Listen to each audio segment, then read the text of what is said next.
A paz do Senhor, meus amados irmãos, glória a Deus. Estou aqui com essa oportunidade, mais uma vez, de trazer a lição da Escola Bíblica. E hoje nós estamos com a lição de número 3, cujo o tema principal é o Deus de toda a provisão. E o subtema é a lição de número 3, que é Abraão, a esperança do pai da fé. Então vamos ver que esperança esse pai da fé tinha no Senhor, né? Vamos aprender nesse dia tão especial, extrair de Abraão algo para nós, né? Extrair da palavra de Deus alguma experiência de Abraão para a nossa vida. Então hoje estudaremos, né, a metade dessa lição. No próximo domingo trarei a outra parte, né, a segunda parte e a última. Mas hoje quero trazer essa introdução dessa lição tão rica para as nossas vidas. Hoje está em Gênesis capítulo 12, do 1 ao 3, que diz assim: Ora, o Senhor havia dito a Abrão: sai-te da tua terra, da tua parentela e da casa de teu pai, para uma terra que eu te mostrarei. E eu farei de ti uma grande nação, e eu te abençoarei, e farei teu nome grande, e tu serás uma bênção. E eu abençoarei os que te abençoarem, e amaldiçoarei os que te amaldiçoarem, e em ti serão benditas todas as famílias da terra. Então, nós estamos estudando sobre essa experiência de Abraão, essa chamada de Abraão, e tiraremos alguns exemplos para a nossa vida. Então, ter fé não significa que não teremos obstáculos na nossa marcha para chegarmos à terra prometida. Mas também, sem fé, não conseguiremos transpor as barreiras. Nossa caminhada neste mundo também temos que enfrentar muitos entraves, muitas crises. Contudo, o Deus que nos chamou estará conosco em todo instante. Deus escolheu e chamou Abraão quando ele ainda vivia em Ur dos Caldeus. Abraão pertencia a uma família idólatra, a uma família pagã. Porém, ele acreditou em Deus de todo o coração. Ele ouviu a voz de Deus e decidiu obedecê-lo, tornando-se o pai de uma importante nação. E essa nação se chama Israel. Por intermédio de Israel, todas as nações da terra seriam abençoadas e restauradas. Então, houve um plano de Deus na vida de Abraão. Deus não chega de nada é surpresa para Deus. Abraão já fazia plano do projeto de Deus.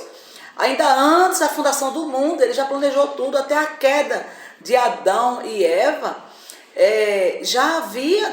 Já não foi surpresa para Deus.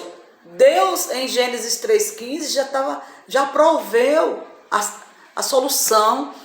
Em Gênesis 3,15, ele disse que viria um que esmagaria a cabeça daquela serpente. E esse que viria era o próprio Jesus, era o próprio Deus que viria.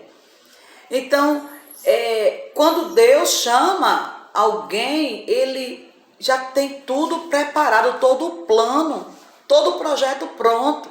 Quando Deus nos chamou você, é porque ele já tem teu projeto pronto, já tem tudo preparado. Já está tudo no plano dele. Agora, nesse caminho existem obstáculos? Existem. Existem problemas, circunstâncias? Existem. Existe o medo? Existe. Existem muitas vezes decisões que tomaremos e pensando que é Deus, muitas vezes para solucionar o nosso problema. Existe. Nós vamos ver isso na vida de Abraão. Abraão, ele levou seu sobrinho Ló, levou seu pai, e não era para levar. A primeira falha já está aí, né? Ele disse: sai você da sua parentela. Então ele levou a sua esposa, que tinha que levar. Deus chamou os dois, mas porque o plano de Deus para Abraão ser pai de uma grande nação, ele não iria usar um animal, ele ia usar a Sara, né? Então, ela fazia parte do projeto, porém, Ló e o pai, não. Mas aí Abraão já levou. E isso muitas vezes é um ensinamento para nós, porque muitas vezes nós temos medo de assumir um chamado, de assumir um compromisso com Deus, com que vamos deixar, com que vamos ter que desapegar. E Deus, ele não quer saber disso, ele chama e ele quer que nós o sigamos. Ele nos chama e o que ele espera de nós é um sim para esse plano tão perfeito, para esse plano tão excelente. E essa promessa disse que ele faria de Abraão um homem grande, um grande homem. Então ele disse o que ia fazer, mas não mostrou o caminho, não mostrou o endereço, não deu um mapa. Olha, Abraão, você vai para esse mapa, você vai... Não, ele ia mostrando aos poucos. É como diz o salmista, no Salmo 119, verso 105. Lâmpada para os meus pés e luz para o meu caminho é a tua palavra, Senhor. A palavra de Deus é lâmpada, ou seja, ela mostra agora, aqui. A lâmpada, ela não vai... a gente não consegue ver muito longe com a lâmpada. Mas com a luz já abrange, já traz um vislumbre maior do caminho. Mas é suficiente a palavra para fazer isso, né? Então, lâmpada e luz. A lâmpada é o que eu preciso ver agora. É o que eu quero ver agora. E luz é o que vem adiante. Então, na vida de Abraão foi assim, vai adiante. Foi aberto aos poucos. O plano foi sendo aberto aos poucos. Que maravilha a palavra de Deus. E maravilhoso na palavra de Deus também é que Deus não escondeu os defeitos dos seus filhos. Os defeitos daquele que ele tinha chamada. Ele não escondeu quando Davi pecou com Betseba. O Espírito Santo que instruiu homens de Deus para deixar essa palavra tão excelente, ele não deixou esconder.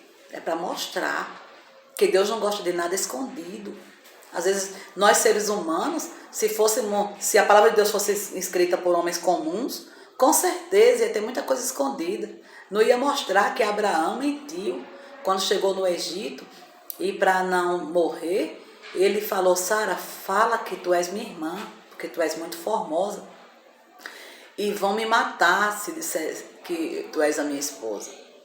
Então, ele mentiu. E nem por isso Deus ocultou. Se fôssemos nós, talvez nós escondêssemos os pecados das pessoas que estão erradas e fazendo coisas erradas, mas estão ali no altar, estão ali porque muitos escondem. Mas Deus não, a palavra de Deus mostrou o que era que estava acontecendo.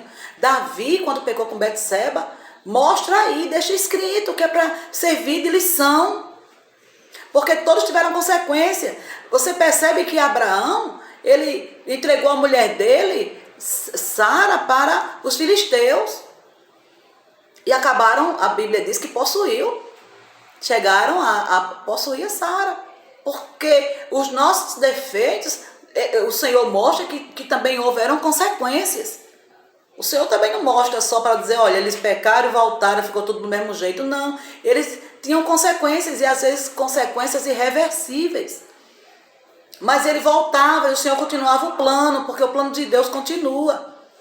Muitas vezes nós é quem falhamos nele, mas o nosso Deus, ele não falha, ele continua no plano.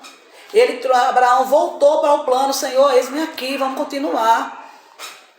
Continuou o plano, mas houveram consequências.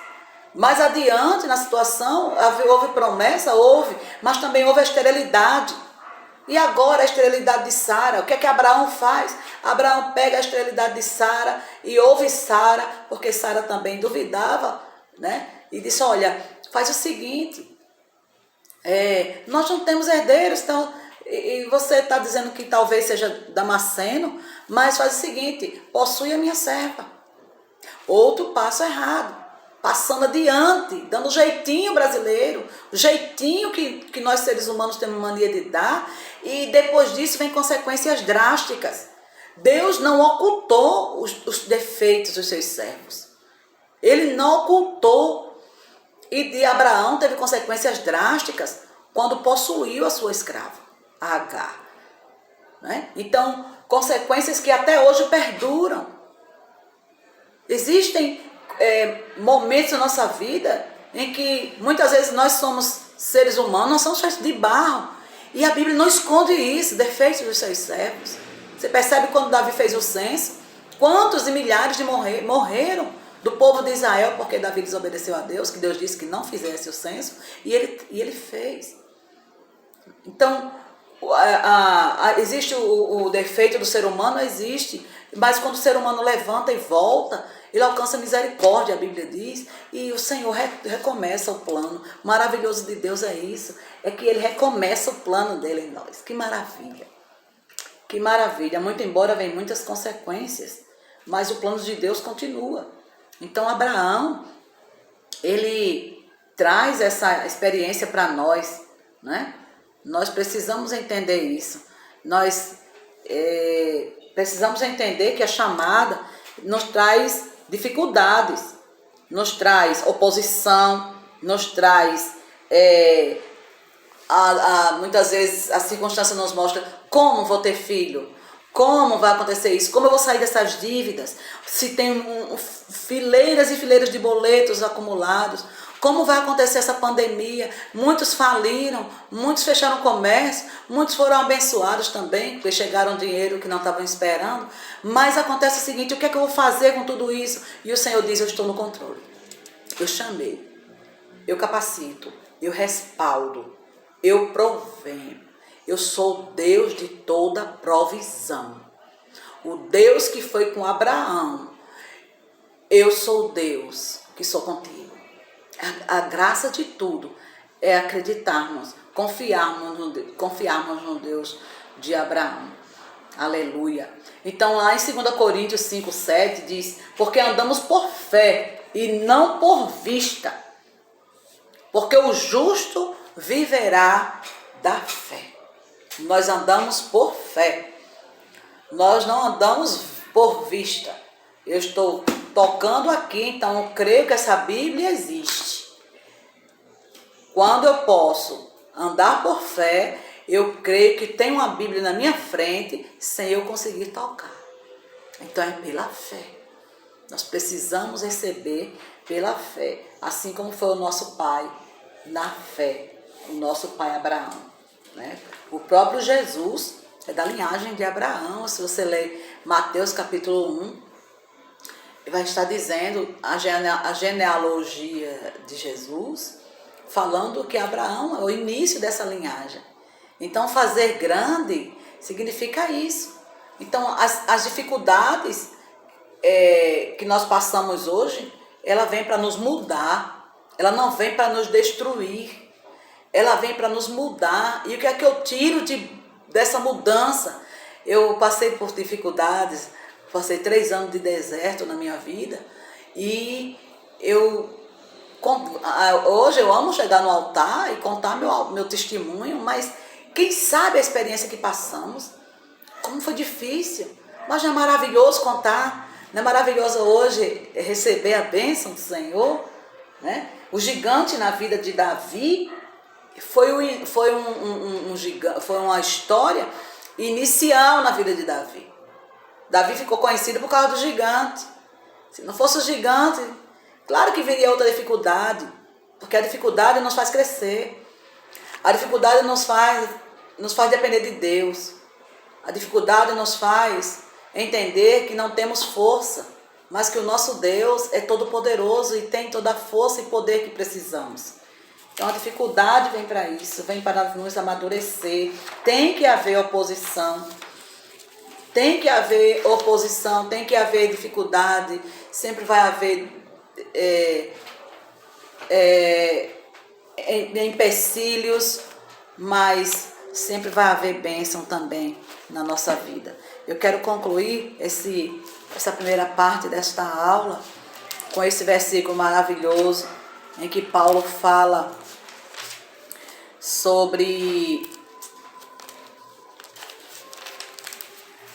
sobre o ter, estar na posição, o que é vida com Cristo, né? Está aqui em Filipenses 4, versículo 11, olha só. Não digo isto como por necessidade, porque já aprendi, seja qual for o meu estado, a estar contente com isso.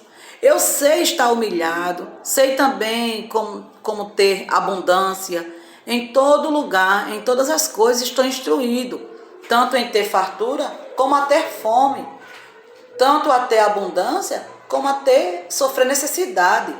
Aí o versículo 13 do capítulo 4 de Filipenses diz assim: porque eu posso todas as coisas, eu posso fazer todas as coisas por meio de Cristo que me fortalece. Amém? Então, o apóstolo Paulo está dizendo que ele está dando uma experiência da vida dele, que ele sabe passar por tudo isso. Ele está instruído a padecer necessidade e a ter abundância, como a ser exaltado e também ser humilhado. Ele está instruído. Então ele sabe que em todo tempo o Senhor está com ele e ele pode todas as coisas, fazer todas as coisas em Cristo. Porque em Cristo nós somos mais do que vencedores. Em Cristo somos mais do que vencedores. Aleluia. Então, quer agradar a Deus? Lá em Hebreus 11:6 diz: creia nele. Porque lá em Hebreus 6 diz que sem fé é impossível agradar a Deus. Então, quando temos fé, nós obedecemos. Quando temos fé, nós vamos adiante. Abraão, houve esse diferencial na vida de Abraão. Abraão creu, ele teve fé e também obedeceu. Eu não posso obedecer em quem eu não creio. Sabe por que muitos não obedecem? Porque não crê. Eu primeiro creio, depois obedeço. Primeiro eu creio no Deus que eu experimentei, um Deus que marcou encontro comigo, agora eu obedeço. O próprio Samuel disse um dia para Saul: é melhor obedecer do que sacrificar. Tem pessoas que querem fazer a obra do Senhor, mas não crê. Eles querem sacrificar, querem levar a oferta das pessoas, querem fazer o papel de sacerdote, que é o sacrifício, mas não querem obedecer. Eles não conhecem a Cristo, mas estão lá servindo. Então não tem obediência, não obedece a Deus, não obedece ao pastor, não obedece aos seus líderes, mas estão lá querendo ser sacerdote, querendo levar sacrifício, como Saul fez. Saul não tinha mais obediência a Deus, mas foi substituir sacerdote para onde ele não tinha sido chamado.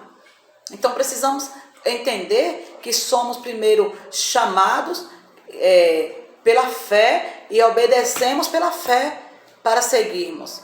Se eu não obedeço, é porque eu não creio. A fé e a obediência andam junto. É o exemplo do nosso pai na fé, Abraão. Ele creu, obedeceu e alcançou. Então nós também precisamos fazer isso. Olha onde Abraão chegou. A ser pai na fé de toda a nação, de toda a humanidade. E nós também temos esse chamado para herdarmos a nossa terra, em que o Senhor, lá em Apocalipse, já deixou o endereço, já disse o caminho, já falou até o que tem na nossa terra, na terra que emana leite e mel, que é a nossa terra prometida, que é o céu. A Bíblia diz que lá no céu não haverá igreja com nomes. Diz que o próprio Deus é o templo. E nós teremos ruas de ouro, mar de cristal, teremos a presença do nosso Jesus nos servindo, teremos os anjos declarando santo, e nós também declararemos santo, santo, santo por toda a nossa vida diante do Senhor, o adorando em toda a sua plenitude, santidade e poder. Então nós temos algo mais do que Abraão, que Deus não revelou para Abraão, Deus revelou para nós, através de Apocalipse. Mostrou tudo que tem na terra. Essa terra que vamos chegar, Deus mostrou para nós. Está aqui, ó, a terra. Eu já usei meu servo João para mostrar para você. O Abraão não. Abraão, ele diz, fala, sai da tua terra, vai para uma terra que eu te mostrarei. E para nós temos esse privilégio de sabermos o céu como é. Agora basta dizermos assim: eu creio e eu obedeço e eu vou chegar lá. Que Deus te abençoe, eu quero orar por você. Desde já agradeço a todos por sua atenção e também muito em breve voltarei com a segunda parte dessa lição, tá certo? Com a vida, a provisão de Deus na vida. Abraão sai da sua terra e a provisão de Deus também nas promessas de Deus na vida de Abraão. Que Deus te abençoe e eu vou orar por você. Pai, eu quero abençoar aqui, Senhor, a vida de cada um desses irmãos que ouviram esta palavra, Senhor. Pai, no nome de Jesus, aquela pessoa que não te conhece ainda, que não crê ainda em ti, que essa palavra alcance, Senhor, o alvo que é o coração, para que faça morada e transforme para a glória do teu nome, Senhor. No nome de Jesus, abençoa cada um, Senhor, que ouviu esta mensagem, para a glória do nome de Jesus. Amém. Que Deus te abençoe, no nome de Jesus. Até a próxima.